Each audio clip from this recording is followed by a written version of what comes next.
Okay, stellar energy.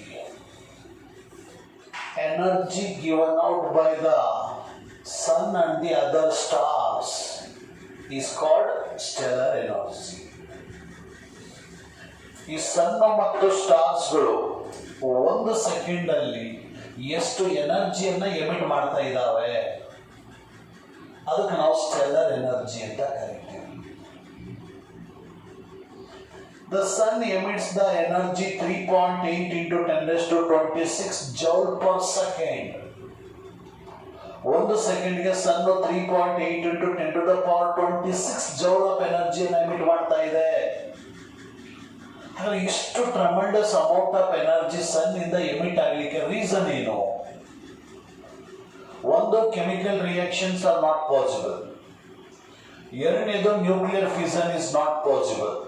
ಹಾಗಾದ್ರೆ ಯಾವ್ದು ಇರಬಹುದು ಅನ್ನೋದನ್ನ ಐಡೆಂಟಿಫೈ ಮಾಡ್ತಾನೆ ಬೆತೆ ಇನ್ 1939 ಅಲ್ಲಿ, that is the nuclear fusion. ಈ ಒಂದು ಇಂಟೀರಿಯರ್ ಆಫ್ ದ ಸನ್ ಅಲ್ಲಿ ಹೈಡ್ರೋಜನ್ ಇದೆ ಅನ್ನೋದನ್ನು ಸಹಿತ ಐಡೆಂಟಿಫೈ ಮಾಡ್ತಾರೆ by the line emission spectrum. Hydrogen spectrum ನಾವು ನೋಡಿದೀವಿ. ಸನ್ ಇಂದ ಬರ್ತಕ್ಕಂಥ solar spectrum same us the hydrogen spectrum ಇದೆ ಅಂತ ಗೊತ್ತಾಗಿದೆ. ಅದರ ಪ್ರಕಾರ ನನಗೆ ಗೊತ್ತಾಗಿದೆ ಇಂಟೀರಿಯರ್ ಆಫ್ ದ ಸನ್ ಅಲ್ಲಿ ಹೈಡ್ರೋಜನ್ ಇದೆ ಅಂತ. ಹಾಗಾದ್ರೆ ಈ ಒಂದು ಕಾರ್ಬನ್, ಈ ಒಂದು ನ್ಯೂಕ್ಲಿಯರ್ ಫ್ಯೂಷನ್ ಆಗ್ಬೇಕಂದ್ರೆ ಲೈಟರ್ ನ್ಯೂಕ್ಲಿಯೈ ಬೇಕು. ಅಂತ ಲೈಟರ್ ನ್ಯೂಕ್ಲಿಯೈಗಳು ಈ ಒಂದು ಇಂಟೀರಿಯರ್ ಆಫ್ ದ ಸನ್ ಅಲ್ಲಿ ಇದಾವೆ, ಹೈಡ್ರೋಜನ್ ಇದೆ. ಹಾಗಾಗಿ series of nuclear fusion reaction is the responsible for the stellar energy. ಅದರ ಪ್ರಕಾರ ಬೆತೆ ಏನ್ ಹೇಳ್ತಾನೆ, carbon nitrogen cycle is the responsible for emission of stellar energy from the stars ಅಂತ. ಆ ಕಾರ್ಬನ್ ನೈಟ್ರೋಜನ್ ಸೈಕಲ್ ಅಲ್ಲಿ carbon acts as A catalyst. ಇಲ್ಲಿ carbon first proton ಅಥವಾ first hydrogen combined ಆದಾಗ ನೈಟ್ರೋಜನ್ 713 ಬರುತ್ತೆ, ಐಸೋಟೋಪ್ ಪ್ಲಸ್ ಎನರ್ಜಿ. ಈ nitrogen isotope positron ಅನ್ನು emit ಮಾಡುತ್ತೆ, ಆಗ ಕಾರ್ಬನ್ C613 ಅಂತಕ್ಕಂಥ ಐಸೋಟೋಪ್ ಬರುತ್ತೆ.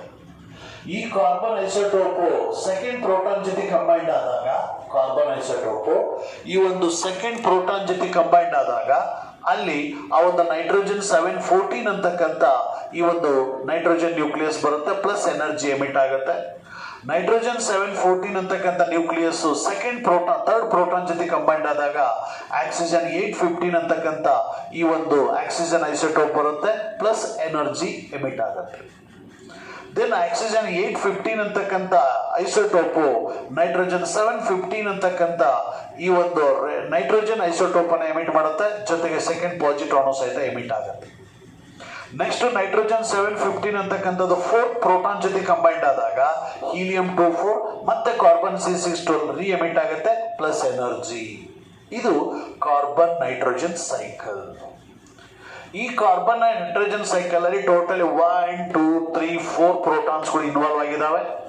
ಅದರಿಂದ ಹೀಲಿಯಂ ನ್ಯೂಕ್ಲಿಯಸ್ ಬಂದಿದೆ, ಪ್ಲಸ್ 2 ಪಾಸಿಟ್ರಾನ್ಸ್ ಎಮಿಟ್ ಆಗಿದೆ.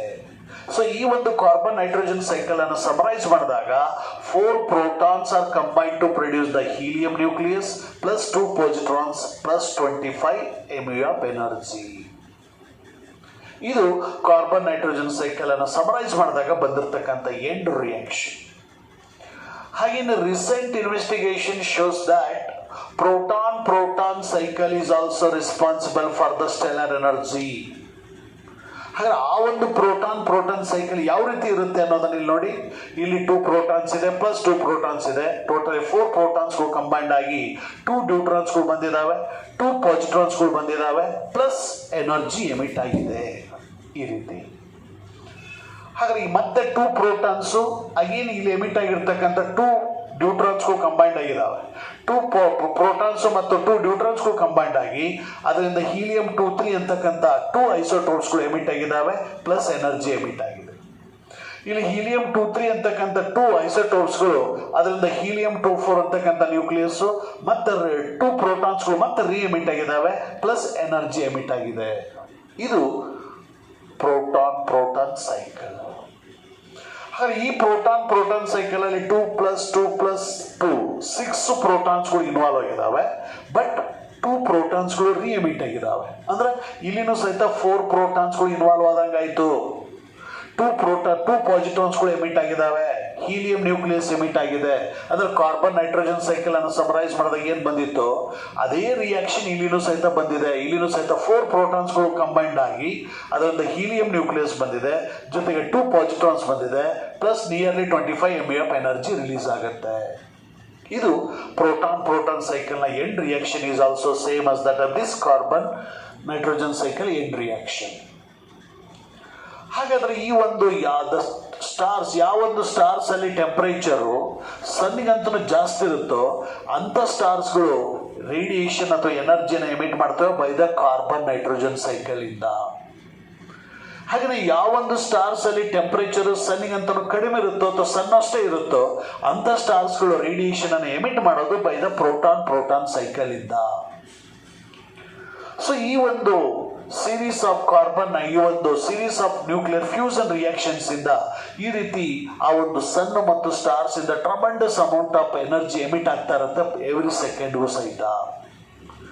ಹಾಗಾದ್ರೆ ಇದ್ರ ಬೇಸಿಸ್ ಮೇಲೆ ಏಜ್ ಆಫ್ ದಿ ಸನ್ ಅನ್ನು ಎಸ್ಟಿಮೇಟ್ ಮಾಡ್ತಾರೆ 4 × 10⁹ ಇಯರ್ಸ್. ಅಂದ್ರೆ ಎವ್ರಿ ಸೆಕೆಂಡು ಸಹಿತ ಈ ಒಂದು hydrogen is converted into helium.